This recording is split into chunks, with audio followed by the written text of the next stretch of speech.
We're back. Let's go, baby. Come on, let's get it now. MFL Total Access. What's up? What's up, big Did, dog? did Come you on miss now. us? Woo! I feel like we haven't been out here in a while. This feels good. It feels like an extremely long time, but it kind of has been an extremely long time, right? Touche, touche. We had half a season, half a winter season go by, Yep, a dome falling to the ground, dying basically, yep. Thank God uh, nobody else died. and spring season up and running after week one. That's true. And well, first off, how does it feel to be a dad? Feels great, honestly. Like I can't even describe this feeling. Like I know a lot of people have told me it's like nothing you'll ever experience. Like loving a human being that was like that didn't exist like over a week ago, right? Like that we were joking, my wife and I, like this person's a stranger in our family. Like they don't know us. We didn't introduce ourselves properly yet. Who is this? Who is this little human? And the love we have for her is just it's crazy. Like I can't describe it. Sleepless nights. Like I don't remember the last time I slept more than like 2.5 to 3 hours straight. Um, but yeah, it's crazy to see her like grow, like already like a week and a half old now, and like she changed so much since like the first day she came out. But yeah, really surreal feeling. Like I can't describe it.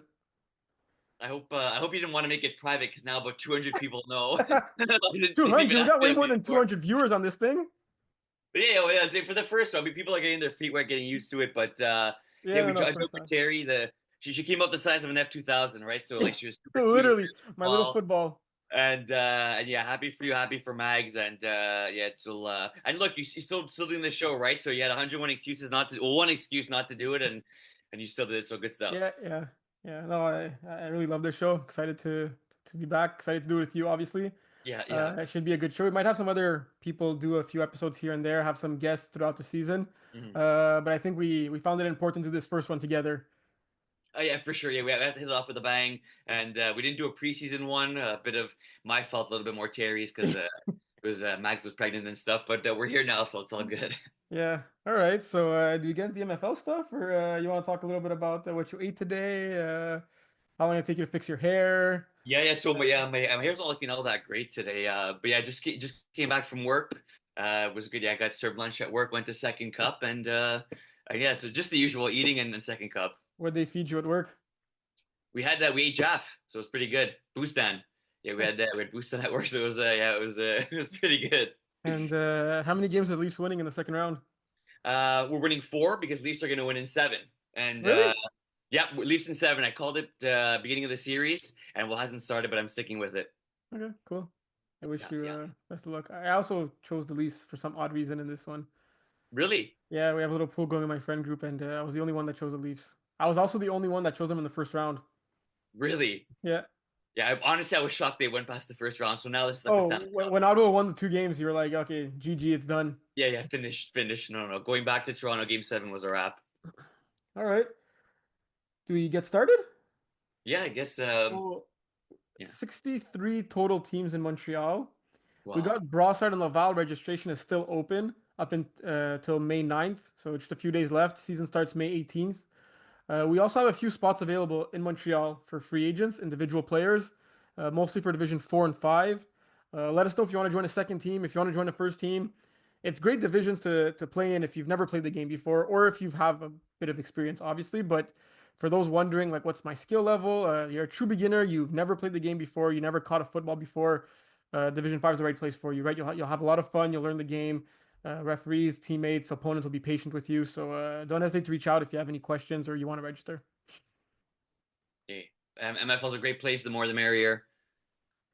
So It's what division you want to start with? let's go Div Two. See if I remember how to share this screen now.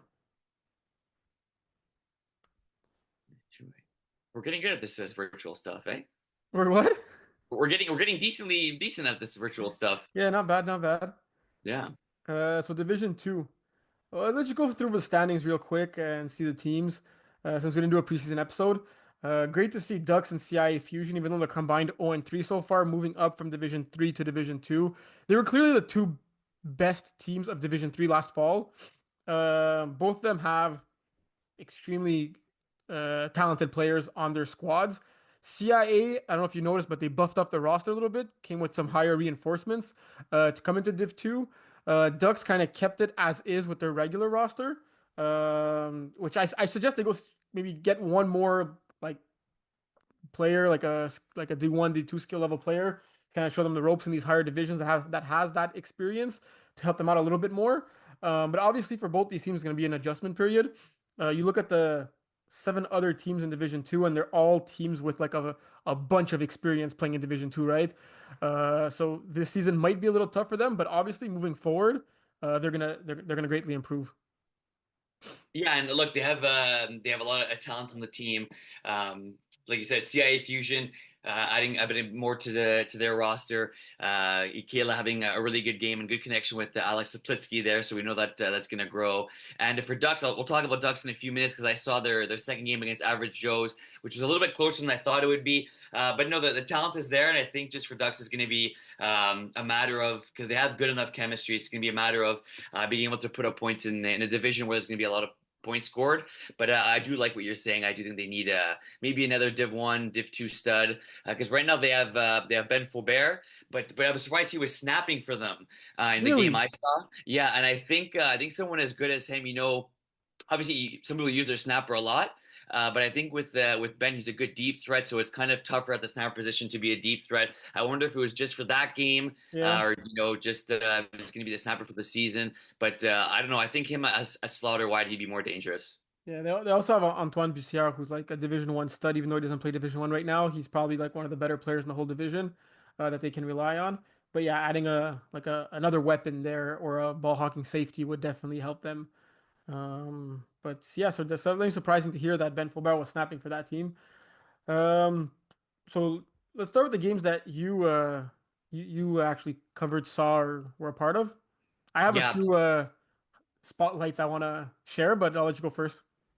yeah, sure. Okay, so this was after my D3 game, which hopefully we don't talk about.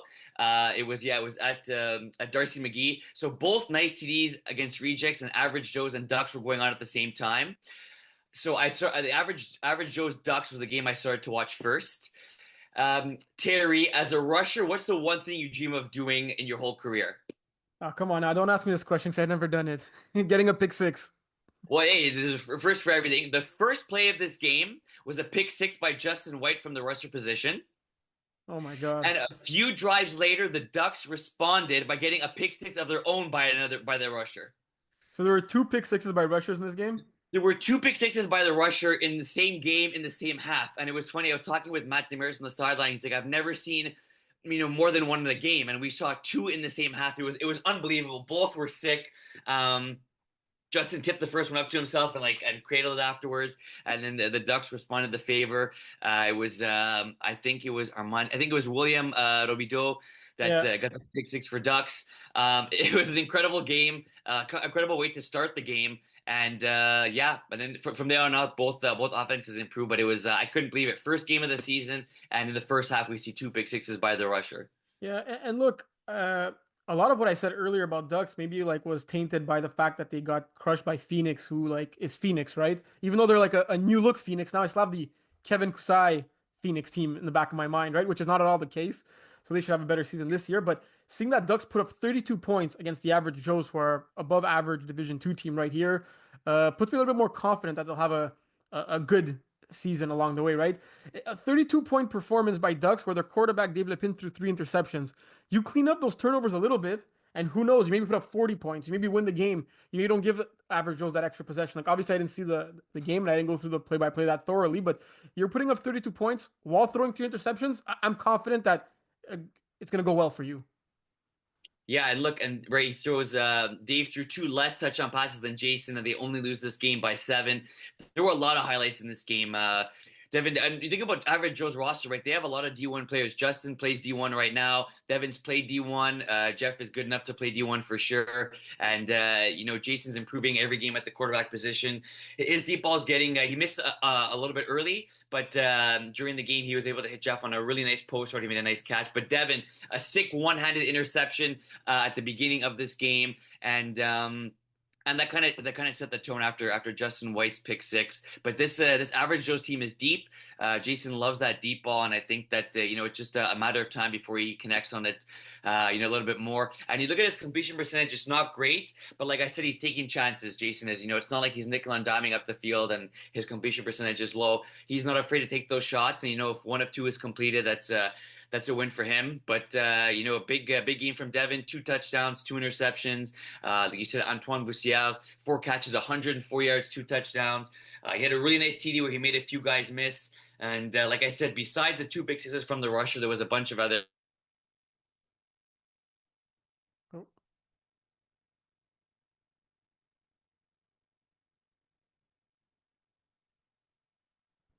1-2, but maybe to be expected their first time in Division Two. yeah, for sure. And already Devin Dow was an insane rusher for this team in the past season, right? Now to think that they maybe upgraded at the rusher position with Justin White wrecking havoc, 4 tackles, 3 sacks, a pick six in this game. That's crazy. He was everywhere on both sides of the ball. 88 receiving yards. A lot of this felt like a D1 style. And you could tell, like, even though Jason hadn't been throwing to a lot of these guys often, like just, I think it's his first time throwing with him, and I think Paul is fairly new as well. The chemistry for both teams seemed to be there. It didn't really seem like it was a week one game. I feel Did, like both teams were kind of in midseason form. It was nice to see. did you see Antoine Boussial's touchdown pass? Was that a trick play or something? I was probably watching the nice TDs game at this point, but you know me, I could have saw it right in front of me and forgot that I saw it. But Yeah, I did see Antoine Roussel, one of his touchdowns, which was really nice. But no, I don't think I saw the double quarterback play. But let me tell you, the energy in this game was great. good. Energy in this game was really good. Yeah, and a piece of advice for Ducks, even though they didn't ask for it, besides getting their logo up, Antoine Bichon needs to touch the ball a lot more. 4 receptions definitely not enough for him. I see that Dave had 18 incompletions in this game, so maybe he got targeted a bunch. But he's still a relatively unknown player in higher divisions, so he might not get the coverage he deserves or the respect he deserves as of yet. So you got to abuse him as much as possible going forward. I would say the same with Ben Faubert, right? One catch for Yeah, 6 yards. yeah. You got to But you you got said to he was bet upon snapping, me. and some guys don't throw to the snapper, so Yeah, yeah, that's true. Well, I'm curious to see if Ben is the full time snapper for these guys, or he just snapped week one. yeah. You said nice to these rejects for the other game? That was a great game. When I believe it was very tight when I started watching. Um, I guess yeah. First thing we gotta talk about, and it's what I said in my mind when I saw it happen live. I was like, man, I gotta tell Terry. So Nice CDs took a lead. I think it was a 45 bomb to exactly Bala that made it 24-20. Nice TDs, and Nice TDs won for one. And I guess maybe you're saying if there's like 4 minutes to go in the game, maybe you go for two at that point to make it a 6 point game. Look, I always think the difference between 5 and 6 is huge. Difference between them being up 4 and 5 is not really that big. So I was surprised they didn't go for two. They didn't go for two. They went for one. They got it, Nico Potvin. And then what do you know? Rejects come down the field, score, and they end up winning by that 1 point. A lot I, more to the game than that, but it was yeah. it was surprising, especially with the experience an ACD has. I'm surprised they didn't go for two. I actually wrote to a few guys to know if it was a mistake or not, and they told me, yeah, the mistake was in our head to go for one. But yeah, not that's not the reason why they lost the game. Obviously, they got the ball back after Rejects' touchdown, and they couldn't punch it in with just over a minute to go. And then Rejects did a good job milking out the rest of the clock. But two 1 point games for Rejects in this week one, losing by one to Double Dippers. We'll touch upon that one in a bit, and winning by one against Nice TDs. The parity in this division is crazy good to just kick off week one. Um, and looking at both quarterbacks, 25 completions for Guillaume, 30 completions for Dobbs, both well over 200 yards, getting multiple receivers involved. Like this must have been a crazy game to watch and be a part of. it was a really good game, and something to note. I know we talked about it with you after the game, and I'm pretty sure you were super pumped because I know you like reffing more than you do playing. There was a key in playing this game where the ball hit off Andrew's forehead. He caught it. He got deflagged and advanced the ball. Well, he got deflagged when the ball was in the air, and my understanding was that just a wild guess, but that the ball goes back to when it first touched him, right? Whether it touches him in the butt cheek, the forehead, the fingers, it goes back to the initial spot where he touched it. There was a big get together. Max was talking about it. I think it was Baby Kusei too. Avery was scorekeeping the game, and we all gave our input. And that's what we thought. We kind of stuck to our guns and said like it goes back to where Andrew initially touched it. And it was good. All the referees came together. They discussed it. It wasn't rushed. It took like 3-4 minutes. Felt like it took like 10 minutes to get it done. They got the right call. Niceties was trying to ask for an explanation, but it was all fair game, and they just wanted to know what the rule was. So niceties wasn't complaining after that, and they just kind of accepted it. And good job refereeing, and great job. In the clutch rejects, Ryan Dobbs threw the ball late in the game. It wasn't intended for Ali, but he jumped in front of his own receiver, made a catch, kept 2 feet in bounds, and that's what sealed the game for them. So a really good game, exciting, and I hope these guys play again because that'd be a nice rematch to see. He did a Marvin and he stole the ball from his receiver. Yeah, well, the ball was in the air, and Dobbs and Ali caught it, and then said, and he just went nuts. Dobbs did, and he said, "Ali, it wasn't for you. Nice freaking Who was catch, it nice intended catch." for? I'm not sure, but like I always say, like, even as a quarterback myself, you see the ball, Yeah. you never get told off for trying to make a play. No, for sure. And to touch upon what you said about the officials, based on what I heard, it was the correct call. Just the fact that they got together, they took their time and they discussed it is really what we want. You don't want to make a rushed call there. You only have one chance you obviously have one chance to get it right. So kudos to the referees in that game for just for making the right call, obviously, but for the procedure and the way they went about it. So yeah. Yeah, no, it was very well done. It was a lot of discussion, big groups, and it was the last game of the day. So it was yeah, a few people were watching, and it was a great call, and it was a really really good intense game. Defense making some plays, offense making some plays, but I think a pretty big win for Rejects 'cause you don't want to start the season off 0-2, right? Yeah, it would have been tough to start off 0-2 by like single digit losses in both their games here, especially this one. They had the lead at halftime, up 2 possessions, right? 11 points here, and then double dippers double dipped and scored twice in the second half, taking the lead 19-18 there. It's a game of converts, right? Like they won by the convert battle in their second game. They lost it by going 0 for 3 in converts in this first game. Surprised to see such a low scoring game, very defensive, and surprised that David Brisson throwing 3 interceptions, but his defense having his back and getting the much needed stops there, right? Like, I think this is a great example how stats don't tell the full story, right? At the end of the year, where we talk about that most wanted quarterback of the year award, and everyone's looking at the stats, right? And one stat that doesn't show up on that stat sheet is turnover on downs, right? And for Ryan Dobbs and Rejects to only have scored 18 points in this game and not have any interceptions, they must have turned over the ball on downs quite a few times, right? You look at this game, David Brisson comes out with the win. He has 3 interceptions, 3 more than Ryan, and the rest of their stats are fairly similar. 3 touchdowns, roughly the same completion percentage, roughly the same amount of yards. But those turnover on downs, it's something that's not going to show up in the stats sheet. So you look at this alone, individually. Dobbs has the much better stats. David Brisson has the W. What's more important at the end of the day? Some would say the W, some would say the stats, but like, Some it's like would you say this. said. Some would still say the stats. Unfortunately, Yeah, unfortunately, some would. But like, it's a really good point you talked about. Look, Brisson having you just got like 12 incompletions, whereas Dobbs has 20. Right? It's like that's like a turnover on downs is like an interception any way you look at it. So yeah. it's On fourth down, if you don't get the completion, whether it's an incompletion or an interception, probably an interception, you get better field position on defense after, right? Because if it's a deep ball or something, like let's say it's 4th and 10, the defense intercepts the ball, you're probably happier than an incompletion at that point. exactly well said. And a quick shout out to Giovanni. It's not a guy that I don't think he's played D1 before, but he's playing Division 1 with a new squad Yeah. I played against, and honestly, really really underrated player. He's definitely a D1 player, and already wrecking havoc in Division 2 and gonna make a name for himself in Division 1. So this is a guy to keep an eye out for on both sides of the football. Yeah. No, there are a few guys to shout out in this game. You got your Giovanni, like you mentioned, 9 for 91, 2 touchdowns. You got Victor Davis and Mason Miller. both with good performances. Mason getting the 2 touchdowns and a 1 point convert. But then on defense, Tristan with 10 tackles, including a sack. And then you got Leo with 2 interceptions on this one on defensive side of the ball. Huge interceptions there. So like this was a great game. Even though for a low scoring game, there must have been quite a few good highlights here.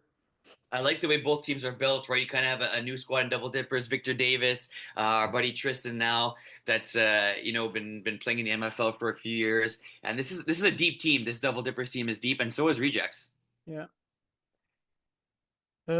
Anything else you want to go by in Division Two before we move on? We have the new look Phoenix with Chris Hope at quarterback. I don't know if you caught any of that game, but it's going to be exciting to see Chris back at the quarterback position. Well, I was going to talk about it with the Iron Wolves game because he had like 10 catches or something. But did you? Was there like a champagne bottle being popped? Did anyone bring balloons to the field? You know, there's coming out of retirement party, no? Oh no, Chris is gonna play till he's 99 and in a wheelchair. There, it was funny. Steve said, "Oh, Chris, I thought you weren't playing," and Steve said, "Well, Chris said, well, I'm just here to support the guys, right?" And you know what? He supported them, got 11 catches, TD. But There was no party for the like the fake retirement and talk and all that. no, I think when we believe he's gonna retire, and then he comes back, we'll throw that party. Yeah, pretty clean stats for his first. Yeah, he's obviously he's an athlete, right? You could put him at any position and he'll excel. And he's played quarterback for quite some a lot of seasons in the past, but it's been a while that he hasn't played at the quarterback position, and especially with a bunch of guys who he's probably never played before. So the 19 of 23 stat line, 206, 5 touchdowns, no picks, clean game, 3 1 point converts, only 4 incompletions. He even ran 6 times for the length of an MFL field, 50 yards there. So not too shabby for a retired, an old retired guy, eh? Well, I was gonna say week one, you're throwing to new guys. You know, maybe it takes a week or two to get things rolling. But 206 passing yards, only 4 incompletions, more touchdown passes than incompletions. And Josh and Alec going to be that two-headed monster all year for them. Yeah, Yeah, God is Alex, good. man, God is good, bro. Preach, God is good. And yeah, Josh, obviously, D1 star there, and Alec Giguag is, and like I said, an absolute speedster, and he's a guy that can take it for 45 yards on any play. So what division do you want to go to next? Let's go to four.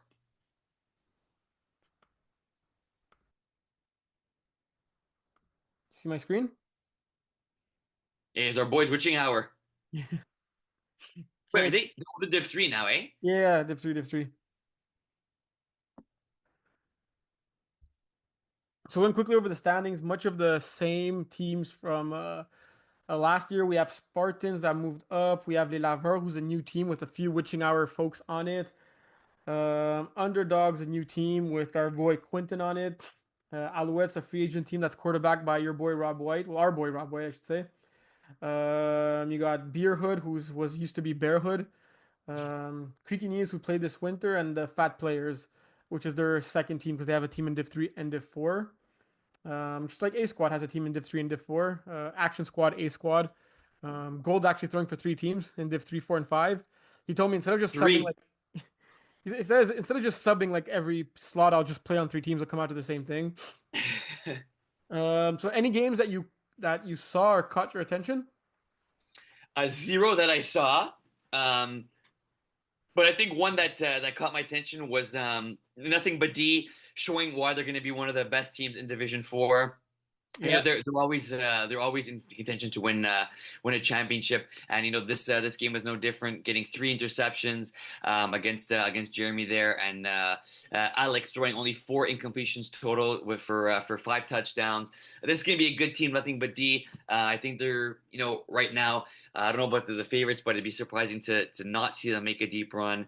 Les Laveurs, like you said, a few guys from Reaching Hour. Yeah, they were missing a lot of their players in this first game, though, right? Notably Vincent Marotte, who's probably their best player on this team. And but look, yeah, I think they played yeah, they played a second game and they won afterwards against Spartans. Could look at that game in a bit, scoring 25 points. But just to add what you said about nothing but Dia, it's always really impressive to me when a team did not play all winter and hasn't touched the football in like what is it now, like 6 months, comes in, especially at the quarterback position where you need the most preparation mentally and physically. And Alec goes 16 for 20, 127 yards, 5 touchdowns, and the most important stat on his stat line here is 0 interceptions. Like to me, that's like how does that happen in any division? you don't play in that long and you don't throw a single pick. I was going through the Division One games and like Steve even threw two picks in his game. So like it's really impressive to see this stat line. New team, not new team, and all that. Like it looks like they're in midseason form already. I don't know if they practice like every second day. Probably not. Um, but good on them. Like you said, they're probably going to be one of the favorites in this division. Probably move to Division Three in the fall, regardless of what happens.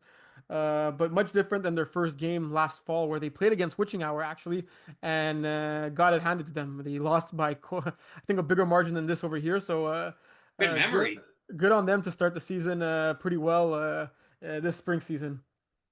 Yeah, that's a good memory when you crack. But yeah, I think that nothing but D will, like we said, from beginning to end, will be solid. And I didn't realize that they had my boy Vince Lever. I'm surprised he's able to play in Div 4, so that'll be huge when he comes back for them. A guy that's big on offense and on defense. So I'm not too worried for Lever, especially considering they won their second game.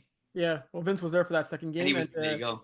yeah, well, Mathieu Paris, who actually had a crazy game in the first one with 7 catches, 75 yards, and here you see Jeremy maybe being more in the groove, having more confidence, having more of the players, getting more of the players involved. 19 completions, almost 200 yards, 3 touchdowns, only 1 pick.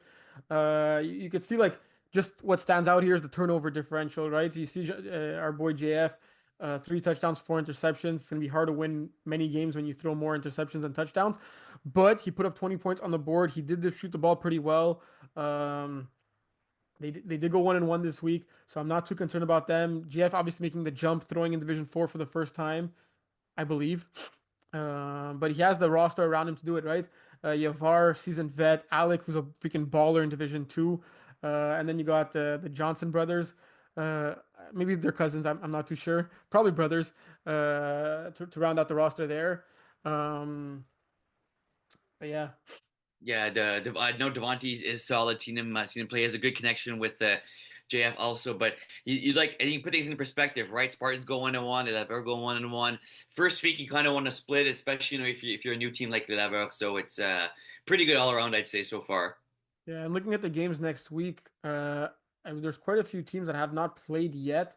So I'm excited to see that. You got Mustard Tigers, who got their first game. They're playing against nothing but D. It's going to be a tough one, but two good teams there. Mustard Tigers got Victor Davis back on the squad, so definitely one of the top players in Division 4. Les Bouchers are back. Gonna play against Beer Hood. We're gonna see is it the meat or the beer that prevails in that one. Fat players against Creaky Knees. What a battle of the fatter the busted knee there. And then you got the Bandits against the Underdogs. Underdogs are gonna have their season debuts against the Bandits, who with Matt Bergerman at quarterback had a 27-12 win in week 1. So this division is gonna be fun. I'm looking forward to following this division. I think all our divisions are gonna be fun. 63 teams this spring season.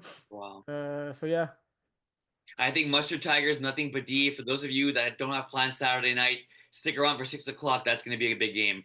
at LeBaire too. LeBear. I'm pretty Bro, I sure. saw I'm at LeBear like twice in like the 14 weeks. Well, we only have 4 weeks for at LeBaire. Oh, what? We're trying to save it again a little bit more for the playoffs. So like we used it for the week 1, week 2 in a mix, and Yeah. then there's 2 weeks during the season. I think it's the first weekend of June and the first weekend of July. Where we're all only at La Bear. Those are good days. But that's what makes it fun when it's the finals and you have trouble running a 5 yard out and a slant in. Like it's an extra defender. What was I saying? Yeah, at La Bear, field 2. Anyway, what division you want to go to next? Let's go women's.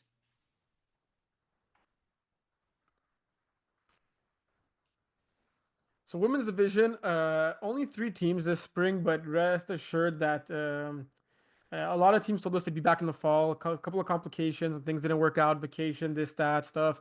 So limited to 3 teams, but it should be a very fun women's division with the parity being there a little more. Obviously, that being said, it was a 34-0 first week win, but I heard everyone had a lot of fun.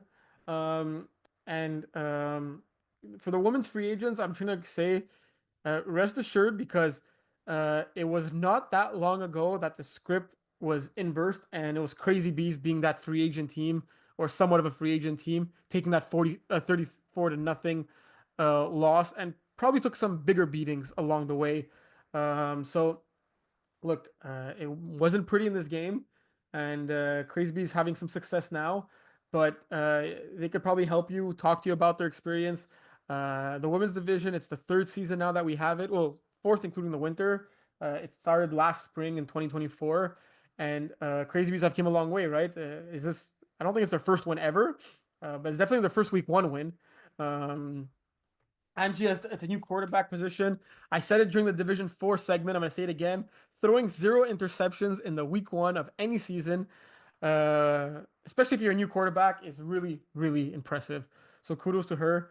Um, yeah, I don't know if you have anything to add there. This Susanna Sichova, is that Tom's sister? Tom who? Tom, the our ref buddy. Zvoiski? Oh, is that his last name? Yeah, Emma is his sister. Oh, okay, shoot, I got them mixed up. I Yeah, wonder so if Zvoiski, Shervova, same thing. yeah, it's I wonder if same family group. You're Check. going for Yeah, you're going for a good pull there. You're going for a good yeah, pull. yeah. She was, I was just gonna say, Yeah, damn, yeah.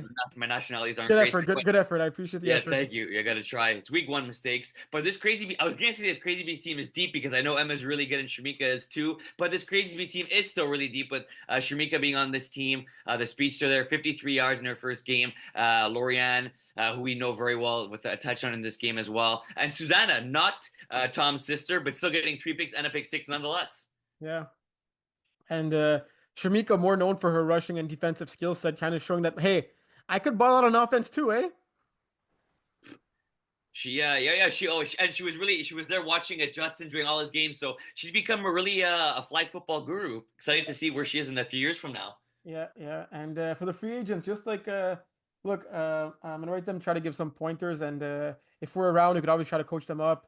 I know John had the same. He wanted to do the same as well when he's either reffing their games or near them in the sideline. Mm. It's the division to start out. If you're a new player, beginner player, right? Here and look, better days are for sure ahead. The good thing is, I heard that everyone had a lot of fun, regardless, and they're just gonna practice a little more and they'll get better. And that's what the MFL is all about. 100%. I saw a few pictures on Facebook from Pat. Looked like both teams, like you said, were having fun and seemed to be in the game. So thanks to Mr. O'Reilly there for those photos. And yeah, it looked like it was a good time had by all. So that's a win-win. So, what division would you like to go to next? You choose, big dog. Let's go Division 5. All right. You didn't see any Division 5 games, did you?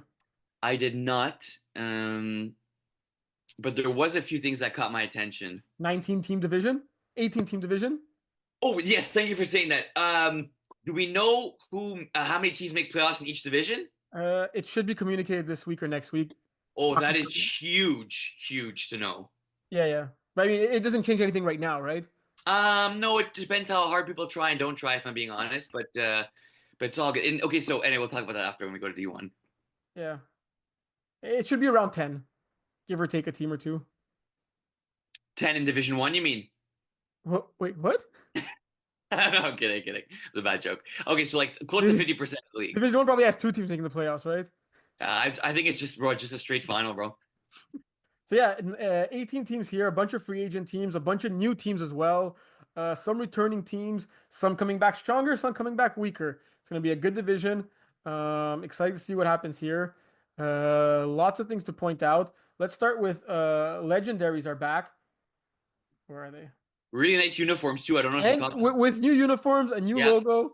yeah, Changing that blue for some purple. yeah, Um, yeah, every reason is a good reason to get a new logo and a new team fit, right? yeah. Good call. Looking fly. Going 1-1 this week. Um, Beating big booties, losing to Titans. Ben Denis, stalwart, obviously the leader of this team, captain, and his boy Gab Darvaux at the quarterback position. Had one good game, had one game where he could have done a little bit better. Um, Seeing Goldrick subbing here already. But yeah, see any stats on defense. Yeah, Jerome with a pick, Ben Denis with a pick. This is gonna be a good team. They'll get their groove right. Gab Davo had some experience quarterbacking for Budget Cats last fall, the free agent team. I think now he has more of a team of players he's played, known, and he's more accustomed to maybe throwing too, so that could only help him improve even more. With Ben's leadership around this team, I have no doubt that they'll do well. Here we had big assets against dart throwers and smokers, a battle of two new MFL teams. 23 to 8 game. Dart throwers were up 8-0 at half. You have Justin Salonga playing in this game. It was actually Alexis Doré and Jorge subbing over here for big assets. Was it enough to help them come through? Um, yeah, but this dart throwers and smokers team is a question mark, right? It's a new team coming in the league. Nine completions, but 23 points. That's a pretty good completion to point ratio there. Sam Driver, who was previously on Nothing But D, put this team in. And shout out to Yanni for 2 sacks. What else we got here? Jeremy and Justin both a pick on defense. Jeremy also getting a sack. But yeah, it'll be interesting to see how these teams seasons play out, right? Yeah, and good day. Justin's a guy that quarterbacked, I believe, also in higher divisions than Div 5 before. So pretty impressive defense by dart throwers to hold them to only one passing touchdown and 8 points. So maybe this is going to be one of the top defenses in the division. Yeah. What? Anything else you want to touch upon here? I think I see something. Um, what is it? Any other teams that caught your eye, or I see the Phoenix smacking of Jungle Squad 44 to 14. I think Baby Kusei had his yeah, this is a stat error that wasn't correct. Yet Max did not throw a touchdown pass to himself. It was actually Jorge who threw it Max is playing in Div 5. with big booties. No, he's not throwing. Like he did not throw a I pass to himself. hope he's not throwing. Well, why are you surprised Max playing Div 5? Yeah, he's always played in Div 5, no? Yeah, it's true. I thought we had a rule on banning him playing D5. Yeah. I'll enforce it next season. You'll enforce it next season, right? Yeah, I will. I will. Yeah. You'll let him know that. And Yeah. then you also let him know he can't rush you anymore. Oh yeah. That's a given. Yeah, Nick, not too shabby for his first, maybe not career game with quarterback, but like he taking the reins from his father at the for Phoenix team here. Honestly, Jungle Squad, your Division 5 champs. I know it's not the exact same Jungle Squad that won that championship last fall, but still surprising to see the disparity in this one here. Honestly, if I would have made a prediction, I would have said Jungle Squad was going to win this game outright. Goldrake's been throwing for a while now. Baby Kusi, we know is that pretty good quarterback, but doesn't quarterback that much. Started the game off throwing a pick six, and then completely changed from there for Phoenix. And did he throw a pick six? Yeah, yeah. Yeah, he did throw a pick. Okay, good. And the very next play was a 45 bomb to his boy Brandon. Hey, talk about the next play mentality. But yeah, this Phoenix team led by Baby Kusei rather than Kevin Kusei. This is, looking at the roster, this is a deep team. And I think that, Phoenix is going to be in the running there. But I'm not too worried about Jungle Squad. If it happens again next week, I would be.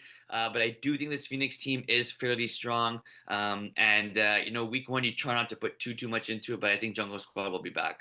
And a quick shout out to free agents number 2, who still don't have a name yet, which you should get on. Scoring 31 points and beating Team 514 here. Great feat. I don't know if it's ever happened before that a free agent team won in week one. So good on them. 7 completions for 31 total points. I think Justin Brandt is a gunslinger. I don't think even Brady Ohanesian has anything on him here. We're going 29 average per yards per completion. That has to be an MFL I record. wonder if that's a record. It probably is. Like the only other quarterbacks I'm mine is like someone like Brady, Mike Roy, Yeah. something like that. And like they're closer to like the 20s. Here he 5 touchdowns on 7 completions. Like that has to be a record as well. Compared to Mike Lesniak, 22 completions in this game. Um, for just a touch bit more yards you got there. But yeah. Yeah, I didn't see any of this game, but it must have just been. See this. I mean, that's incredible. You have 2 receivers on Team 514 getting the same number of receptions as passes completed by free agent squad or free agent number 2. Yeah. And that's the thing. You're right. Good call, Terry. Got to find a name, or else we're gonna name you by week 2. Oh yeah, and just like name the first one that comes up at the top of your head, just to give you an example of what it could be. Root canal. Yeah, like you don't want that, right? No, no, definitely not. And what are these teams without logos? I know Yeah. we don't have a logo in Div 2, so shame on us. But yeah, we got to get these logos up. What do we got left? What division we got left? 3-1, I believe. Let's go three. So Greg D'Alessio, 5 sacks, and did he only play one game this past week? Yes. Oh man, Matt Demes was pretty generous over there. Um, so yeah, you got 13 teams here. A lot of good teams in this division. You want to talk about the Thunder Buddies Drama Club game? No, it's all good. Okay, so we'll go to the No, no, okay, so yeah, to add on that, it was funny. After the game, Matt was like, Greg, don't let your ego skyrocket. You just sacked me, and it was me 5 times. But no, Greg honestly did a really good job. Once Matt his first read wasn't there, Greg was there in a heartbeat. This was honestly a really clean game by Drama Club. Simon having a really good game, hitting his buddy Nico Potvin. They're like peanut butter and jelly. 8 catches, 94 yards, a touchdown, a convert. Roxanne getting the first TD of the game for them, and Kevin St. Pierre. I don't know the guys play too much MFL, but this guy's a guy that can play in Division One. So this is gonna be a really good really Drama Division Club One guy. team. Sorry, You think he's a Division One guy? Kevin St. Pierre. He could play Div One. Yeah. Yeah, he's played in other flag leagues before that we don't talk about. But he's a guy that he can play Division One, depending on who needs a Div One player. This game was not all that close, and you weren't there because you had some I guess prior commitments. But Matt, did his job filling in at the quarterback position, and still threw 3 touchdown passes, to only 2 interceptions. A lot of these guys he's never thrown to before. So yeah, look, I don't want to be too hard on Matt because a good defense we played, and Java Club is going to be. I think they may go undefeated. I know it's early, but I think they may go undefeated. Wow, they're yeah. I have a few important things to touch. Well, a few things I want to touch upon based on what you said, but the most important one is if Simon and Nico are peanut butter and jelly, who's the peanut butter, who's the jelly? Jelly is definitely Simon. Peanut butter is Potvin. Okay, and then the more important question, if Simon's the jelly, what flavor jelly is he? Strawberry. Yeah, because the drama club is red. Yeah, makes exactly what I thought. I was hesitating between strawberry and raspberry. He does seem like a raspberry though. Yeah, that's true. Yeah, no, I think I'm more of a fruity strawberry. Okay, and did Nick throw like on like trick plays or something? Yeah, he did. He did. He also threw an incompletion there, so Matt got an extra incompletion. It's like But yeah, double maybe quarterback stuff. yeah, it was like fourth down. And he just like chucked it up, and I needed Drama Club knocked it down. But yeah, Nick Kusi was kind of doing the double quarterback that was working for the most part. We're trying to keep their defense on their toes. And good on you for 3 touchdowns, but were you not able to strap up Nico? Like you knew Nico was the main guy. Like I'm assuming you took the duty to limit him yourself. No, I was calling D, and let's just say he wasn't strapped up. He was open like 7-Eleven on. were you not like trying to man him up or like be in close vicinity to him? That's a good question. Actually, I think I was playing on the opposite side of him, so it wasn't it wasn't a great. You I didn't don't know want what to we call adjust defense at in Thunder halftime, maybe Buddies. go closer to him. Yeah, no, we don't adjust on Thunder Buddies. We just kind of roll with the No, punches. for real, how come you didn't want to? Um, Honestly, it's a great question. I have no idea. I think Okay. it was just for the first game. I was like, beginning of the game, I said, "Steve, do you want to call D?" He goes, "No."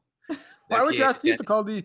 Well, bro, he's just somewhat of a smart mind, and I don't want to pretend I know what I'm Guys, doing.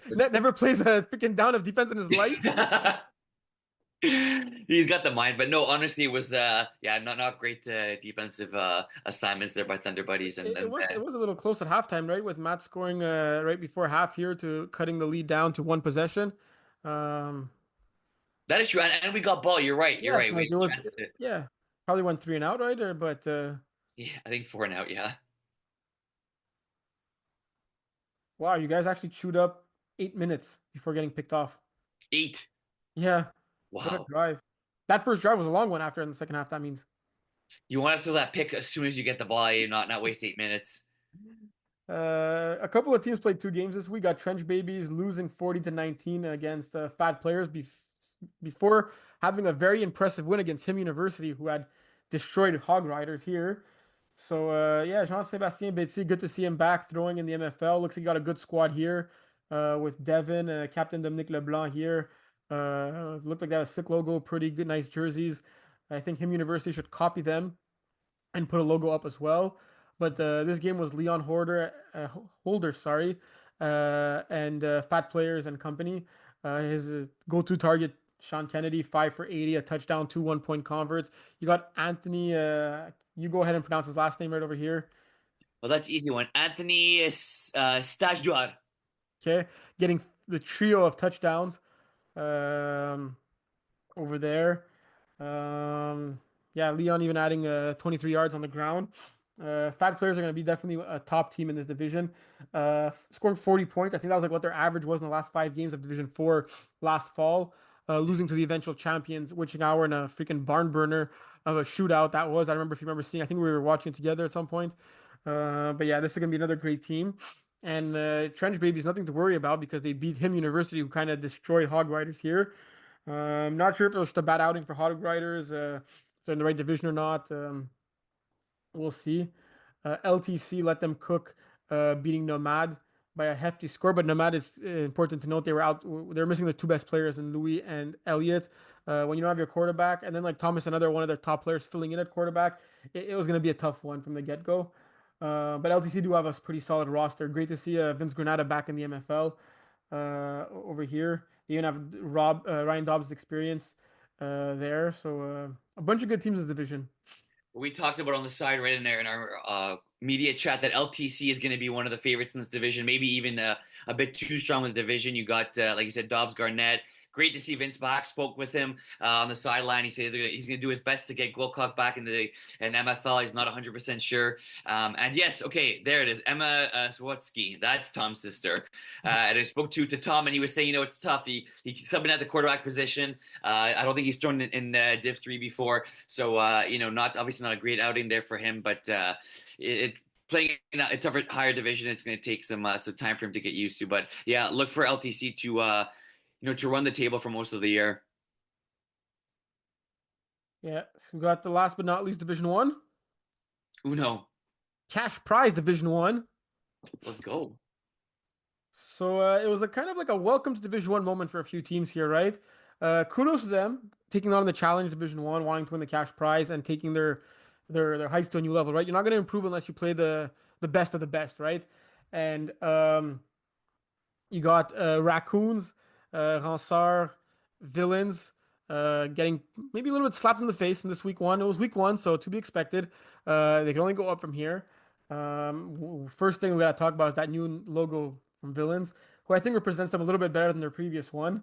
Uh, right, you got to look good, play good. Oh, What's it saying? look good, play good, look good.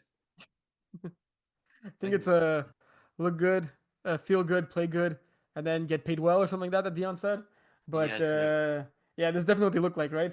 I think that's even Yeah. Sam taking a picture, a nice selfie of himself. But yeah, they got to do a better performance on the field. I know their star receiver Jeremy was a bit banged up in this one. Hopefully, he'll feel better soon. Look, all these teams definitely have the roster to compete. What they're missing, I think, is that experience level and the reps against Division One teams, right? Um, and the consistency, obviously. We saw with KLB last year. KLB made the jump from Division Two to Division One last year, and obviously have the skill on the team, and they just missed out on the playoffs, right? Um, so you got to go through your battles. Jonathan Plode with a great game, 21 to 28, over almost 300 yards, 6 touchdowns, no picks. Jeremy Riendo Demers, 9 for 107, 3 touchdowns. Definitely the star player of that team. Alexandre Valliere, your defensive player of the year, taking up exactly where he left off with 4 sacks in this game, on pace to get 40 on the season. Will he do it? You get 39. I'll give him 39. What would you say the over and under is, considering he had 27 last year? Okay, I'm considering he got 4 in his first game. Yeah, I'm gonna say right now it's at 25 and a half. I was gonna say 23 and a half. So it's and I take the over. Yeah, same. I take the over with 25 and a half. Let's go Raccoons over here. Was not a great game for them. But they can only go up from here, right? Facing out the Outlaws in the first game. They didn't schedule didn't do them an easy one, right? Yeah, Svetsna was there for the first game, not there for the second game against the unit. But like Steve doing his thing, 33 of 41, 8 TDs there in that game. And for Raccoons, it's look, these are all ballers on the team, but when you're playing an experienced team like Outlaws, you don't expect to necessarily go in the game as favorites. Hopefully, Raccoons bounce back. I think they will, but I think, like you said, it's just a tough first matchup, especially to play in D1 when you're playing, a dynasty like the Outlaws. But look, Guillaume's got chemistry with Mo, Dave, Saint Jean, Ben Faubert. They have Avery, Kaniki also, and Rochette. So these are all names that we know. But it's going to be I think it may be difficult for these guys to get stops early on in the season, and it's going to be a lot of pressure on Guillaume to put up numbers. Yeah, no, well said. And like when you got freaking Jonathan Svetna scoring 3 touchdowns and Marvin Steinberg getting 3 interceptions on the back end, it's gonna be a tough team to get by, right? That 1-2 punch of Svetna and Steinberg is probably like you arguably have the two best players in all of the MFL, any position on this team, right? Game breakers, they could score on a 45 bomb whenever they want, and they could probably get a pick six at any given play, right? And then that's not to say that any of the other players are scrubs on the team, right? Mason Miller, Clement Biard, Max Rosenfeld, Justin White, a bunch of other guys like it's to roll out the roster. So like this Outlaws team, a lot of question marks in the offseason, right?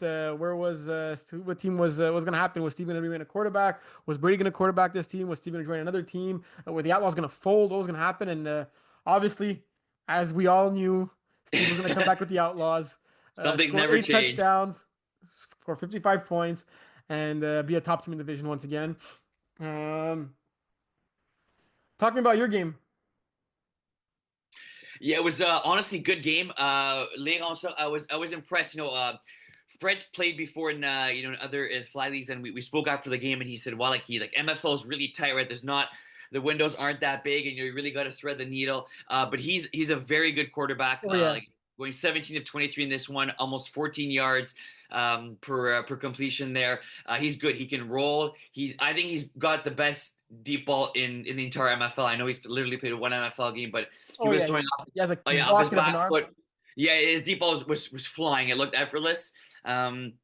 And this is a good team. They I'm got not worried about this team because they have ballers on the like you spoke about Giovanni's the D2 output, and you have Eric on this team. I don't know who Nicolas Boucher is, but he put up great stats in this game over here. Ali's a baller on both sides of the ball, especially on defense. So like I just think like Fred would need a few games to adjust, kind of like when we had Joy Taylor come play with the Moretti crime family a few seasons ago, right? These FPF guys are used to that wider field and having more space, but like they're absolutely ballers. So it just takes a few games to adjust there. They're playing against guys like you and Arnos have been playing in the MFL for like 10 years now. So like just a few games under their belt. And he has like a great supporting cast with vets and great players like Eric, Ali, Giovanni, who like are definitely going to show him the ropes and tell them what they know, right? Obviously, these guys have championships under their belt and a bunch of hardware already.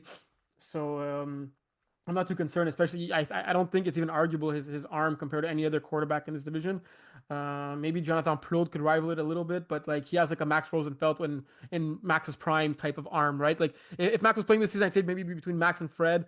But yeah, right now it's no questions asked. Fred Juno's arm is he could be on his 1 yard line and easily throw that Hail Mary in the end zone across the field on the yeah, run yeah, totally. We were talking to his about opposite side. yeah, of course, crossbody, obviously. We were talking about it, us after the game. It's like this. Like I honestly believe, no matter how many teams make the playoffs, whether it's four or six or hopefully all eight, that they're going to be part of the playoffs You this want year. Ali to make the playoffs? You be happy with that? Yeah, that'd be, I mean, be a little something. Have a elite eight. No, What's the honestly, I think we'll debate between six and four. what's Talking the with point? What's the point of the season then?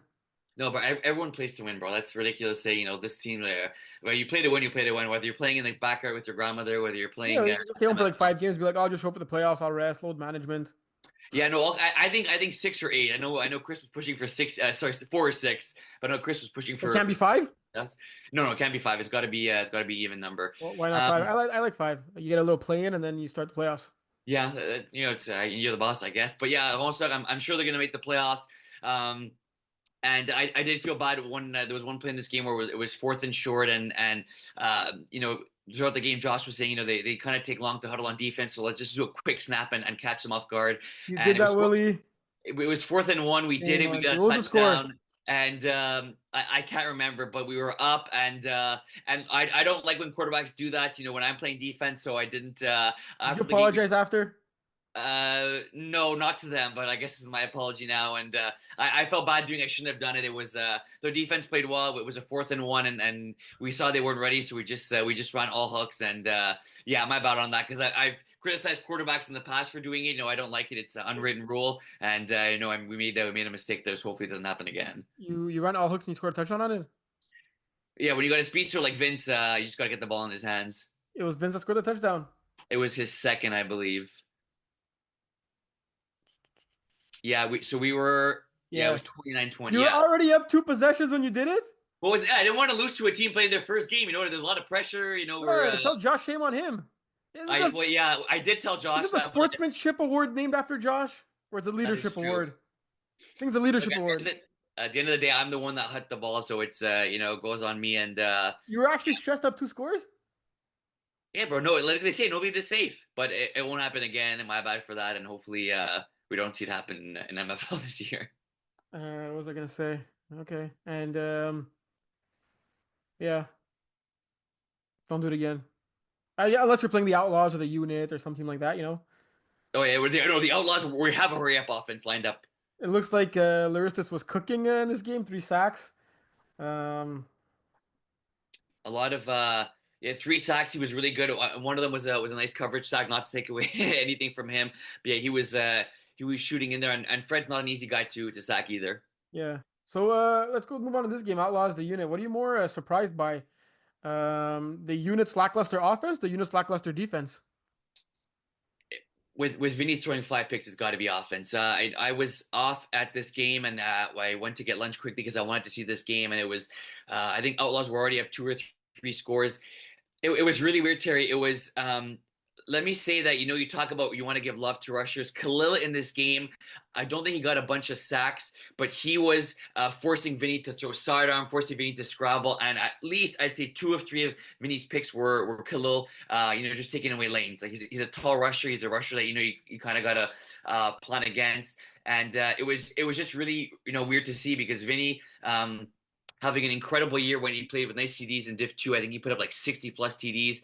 So to see him throw 5 interceptions in this game was it was shocking. Like this Outlaws defense looked like they were the Legion of Boom, and they were still in this game late, and Steve did his thing, hitting Mason Miller for a big touchdown late in the game.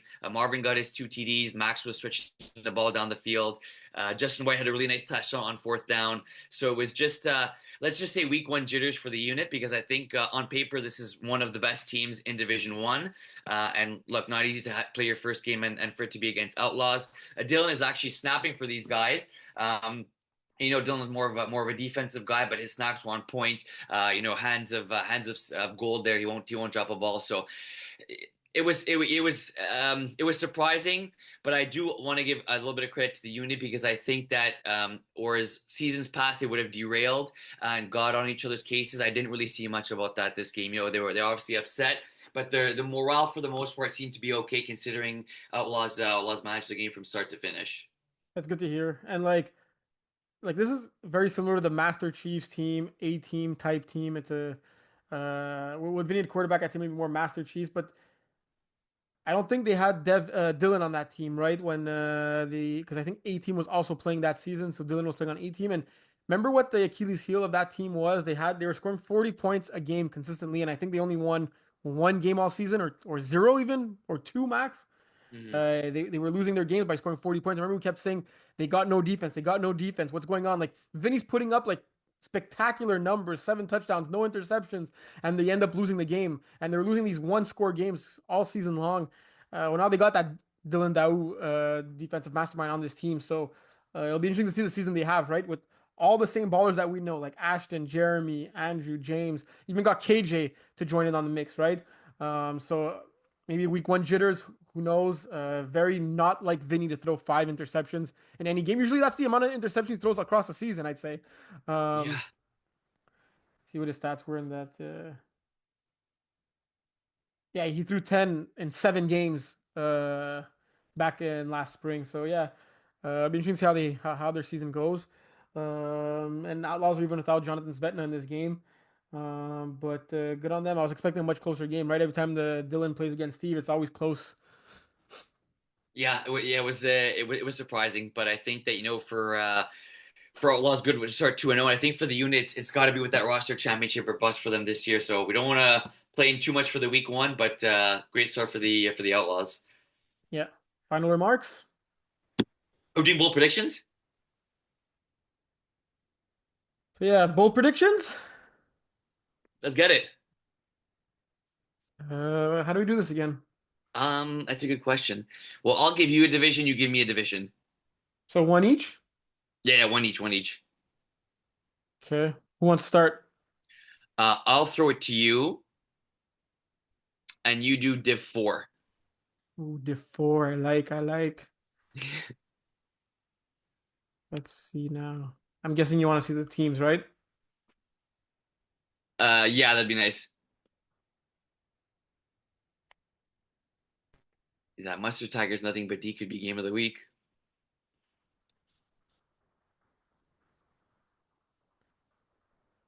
Okay, so both Brian Mustard and Alec haven't thrown an interception thus far this season. Catch there is that Brian Mustard hasn't played yet. So he also hasn't thrown a Be pretty touch. hard to throw a pick. He also hasn't thrown a touchdown pass. I'm sure Kevin throws picks before the season starts. Good Um, call. I'm gonna say each quarterback throws for 6 touchdowns and 3 interceptions in this game. So basically, the game's won on converts. There's gonna be a shit ton of offense and a shit ton of defense. That's what MFL's all about. For you, let's go Division Two. Right, Div 2. Okay. Oh, got some good matchups. Okay.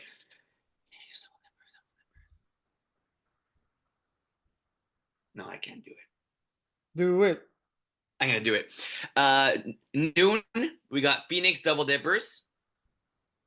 Double Dippers are they 2-0? I think so. Yeah, Double Dippers 2-0. Phoenix one 1 and and zero. oh, what am I saying? Chris is throwing for Phoenix. I was gonna say Baby Kuse. That's Division Five.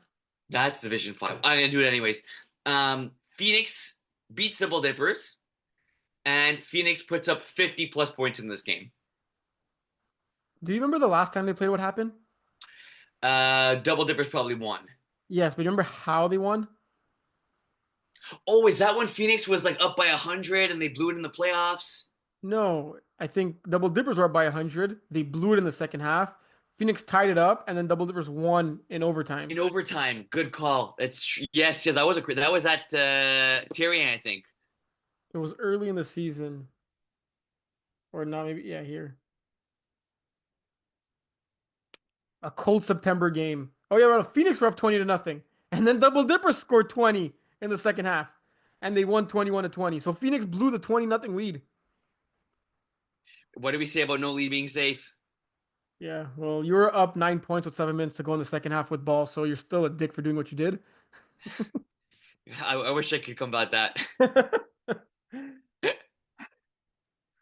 yeah, I remember this game. I was playing on the other field, and let's just say Phoenix had long faces after this game.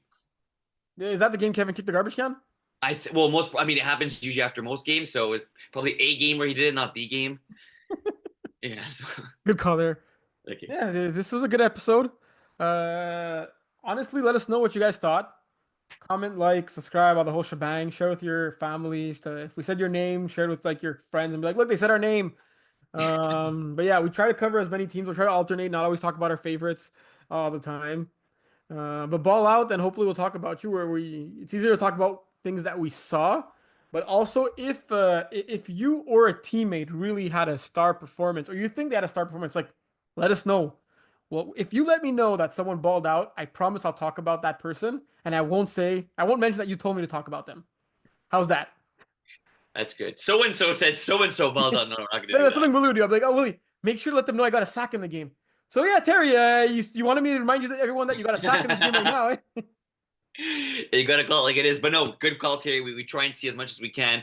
And thank you guys for tuning in. Like we always say, without you guys, there is no show. So we appreciate that. And yeah, hopefully you liked it. And like I said, never be shy to write us It happens and tell often us what that you think. they write to us afterwards, like, hey, player XYZ had 5 touchdowns game. You didn't mention it. And I'm like, holy shit, we had like 30 games to cover. I only saw 5 of them. I played in two. I ref three. I missed it. I'm sorry. Like, but if you would have let me know prior to the show, and we usually record on Mondays, so let us know on Sunday ideally, or on Monday. There's a 50-50 chance we forget to mention it, but if we don't, we'll for sure talk about it. So like it's always easier to complain afterwards, but let us know. Like if you're even if some things don't even show up in the stat sheet. Like sometimes there's like a relentless rusher who like made the quarterback throw like 27 interceptions in a game, and that doesn't show up in the stat sheet. You let us know, we'll mention it, we'll shut them out, shout them out, and I've learned that everyone likes to be called by their name on the show. By their first name. By their name. That's ridiculous. Yeah. But yes, Terry said everything I was gonna say. So yeah, good stuff there. Yeah, so registration's still open for Laval and Brossard. You can register your team, register as an individual, and we have a few spots left for Montreal in divisions 4 and 5. Um, that's about it. MFL season has officially kicked off. Uh, Uninterrupted. Well, besides 1 week where we have 1 week break from now up until mid-November where we have our finals. Wow. It's that time of the year. MFL overload. Yep. Just the way we like it. Yep. So yeah, any questions, let us know. Preferably by email, please. Um, yeah. Perfect. Well, thanks, Mama G. Thank you, everybody, for tuning in. And hopefully we'll see a lot of you at the field on Saturday. We got 3 fields, right? Vendrine, Labert, and Arthur Thierry. So hopefully we get to see some of you guys there. Good luck in your games. And yeah, be safe. See you Saturday, gang. See you guys.